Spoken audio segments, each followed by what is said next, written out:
কাল একটি গুজরাটি সংস্থার কর্ণধারের আমন্ত্রণে আমরা চলে গিয়েছিলাম 25শে বৈশাখের অনুষ্ঠানে কোনো গ্রামের এই স্কুলেতে। কি অসাধারণ পরিবেশ! এক ভদ্রমহিলা এবং তার হাজব্যান্ড দুজনে মিলে এই স্কুলটা চালান তাদের নিজেদেরই বাড়ির প্রাঙ্গণে। আর এই যে মানুষগুলোকে দেখছেন, এরা শুধু রবীন্দ্রনাথকে ভালোবেসে এই প্রোগ্রামটা পরিচালিত করেছে। কি অসাধারণ! দেখুন, এরা কেউ ভাষা জানে না, রবীন্দ্রসঙ্গীত বা রবীন্দ্রনাথের কবিতার মানে কিছু বোঝে না, কিন্তু তবুও ওনারা শুধু রবীন্দ্রনাথকে ভালোবাসেন এবং রবীন্দ্রসঙ্গীত ভালোবাসেন, তাই এই অনুষ্ঠানটি করেছিলেন।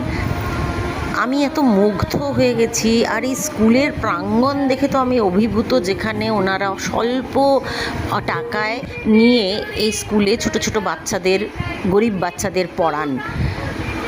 আমি